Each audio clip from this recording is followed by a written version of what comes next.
Subscribe करें और bell icon जरूर दबाएं। प्रदेश में चुनावी सरगर्मियां खासी जोरों पर चल रही है। ऐसे में नामांकन प्रक्रिया के अंतिम चरण में पार्टी प्रत्याशियों ने अपना नामांकन दाखिल कर चुनावी सभाओं का दौर शुरू कर दिया है। कांग्रेस और भाजपा जहां स्टार प्रचारक की सभा के आयोजन की तैयारी में लगी हुई है, तो वहीं नवगठित भारत आदिवासी पार्टी अपने अलग ही अंदाज में आम मतदाताओं से संपर्क साधने में लगी हुई है। रविवार को उदयपुर के खेरवाड़ा विधानसभा क्षेत्र के सरची में बाप पार्टी ने सभा का आयोजन किया, जिसमें प्रदेश स्तर के पदाधिकारी और बड़े नेता शामिल हुए। सभा के दौरान बाप पार्टी के नेताओं ने कांग्रेस और भाजपा पार्टी के आदिवासी नेताओं पर निशाना साधते हुए जमकर हमला बोला।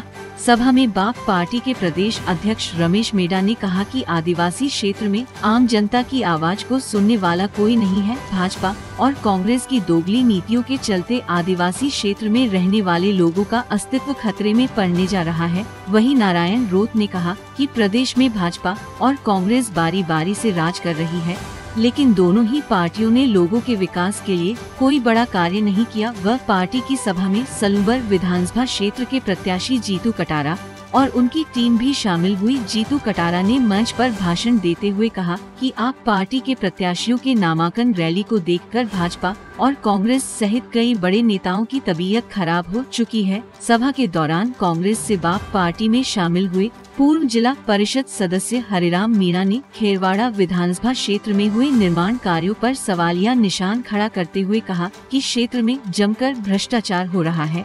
मीडिया से बातचीत में बाप पार्टी के नेताओं ने कई बड़े सवाल खड़े किए। समाज की पार्टी है और हमारा विचार है कांग्रेस और बीजेपी को समूल नष्ट कर दे, क्योंकि आज तक हमारा शोषण किया है, बीजेपी ने किया है और कांग्रेस ने किया है, और उनमें परिवारवाद फैला हुआ है। दयाराम हो, रघुवीर मीणा हो, ये परिवारवादी है, दुकानदारी है, कोई जनता की सेवा करने वाला नहीं है। ये आगे की तैयारी में हमारी पॉकेट मीटिंगें चालू हैं और हम जनता के बीच में लगातार संपर्क कर रहे हैं। बूथ लेवल पे हम कमेटी को मजबूत कर रहे हैं और हमारे भारत आदिवासी पार्टी को जड़ से मजबूत करके एक वट वृक्ष की तरह खड़ी करेंगे, ऐसी हमारे को उम्मीद है। मैं खेरवाड़ा विधानसभा की जनता को कहना चाहूँगा, मेरी सभा में कहना भूल गया था, मैं सुपर 30 बनाऊँगा। सुपर 30 का मतलब मैं 30 बच्चों का चयन करूंगा मेरे विधानसभा में, और उन बच्चों को मैं मेरी अगर एमएलए कोटी की तनख्वाह से भी मुझे पैसा लगाना पड़ा मैं लगाऊंगा, और जयपुर दिल्ली भेज करके मैं कम से कम 5 साल के अंदर 2 IAS और 2 IPS को बनाऊं के इस समाज की आगे ले जाऊंगा। सबसे पहले आपके चैनल को धन्यवाद, आभार, जोहार। आज जो दक्षिणी राजस्थान के अंदर एक विचारधारा उभर करके आई, वो विचारधारा यहाँ की जो शेड्यूल एरिया के अंदर रहने वाली जो जनता है, जो 36 कौम की जो समाज है, उनको साथ में लेकर के भारत आदिवासी पार्टी का निर्माण किया गया, जिसके अंदर आज तक जो कमल कांग्रेस के लोग और उनके नेता और उनकी पार्टी नहीं कर पाई, वो करने जा रही है।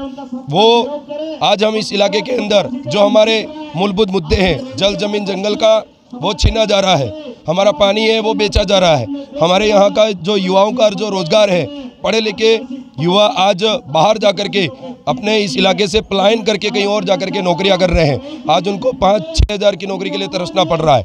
इसलिए हमारे इलाके के अंदर जो नॉन TSP क्षेत्र से जो लोग आकर के आज बड़ी बड़ी पोस्ट पे बैठे हुए हैं, उन लोगों का यहाँ से उनके इलाके में पलायन करवा करके हमारे यहाँ स्थानीय जो युवा है उनको नौकरी दिलाने का काम हमारा पुरजोर तरीके से होगा। नंबर क्षेत्र की जनता के लिए विशेष करके मैं धन्यवाद, आभार करना चाहूँगा कि कल ही हमने हजारों की तादाद के अंदर नामांकन दाखिल किया। वो लोग हैं जो अपने पैसों से आए हुए हैं, और वो लोग हैं जो कमल कांग्रेस के नीचे आज तक दबे हुए थे, पर उनके पास तीसरा ऑप्शन नहीं था। आज तीसरा ऑप्शन जो उभर करके आया है वो भारत आदिवासी पार्टी है। वहाँ पर जो युवा है, जो बुजुर्ग है, जो महिलाएं हैं, उनका हमारे पूरा साथ मिल रहा है। और अब की बार सलूबर विधानसभा के अंदर जो अब की बार जो बदलने जा रहा है, वो एक माहौल तो बन चुका है कि राजस्थान के अंदर नया जिला सलूबर है, नया कलेक्टर है, नया SP है, और ये तो बात तय कर ली है कि हमें नया विधायक चाहिए। ये बात के करके हमारी जनता हमारा सहयोग कर रही है। धन्यवाद, आभार, जोहार। आप और ज्यादा क्या कहूँ, रघुवीर सिंह जी को सरपंच बनाने वाला मैं था। मेरा एक ट्रक था टूटा फूटा उस जमाने में, इसको ले जाके वोट डलाए और 135 वोट से जीता, और इसका चुनाव क्षेत्र में मुर्गा था, यह भी मेरे को याद है। फिर बाबरी उस रेशमा साहब ने क्या किया न क्या नहीं किया आप सब जानते हो। और बसंती भाई हैं की है, उसके लिए रो के टिकट लाया, दिल्ली में रोया मेरी पत्नी को टिकट दो यूं करके। तो देवेंद्र भाई, रघुवीर भाई, बसंती भाई, अरे फिर ये क्या करेंगे?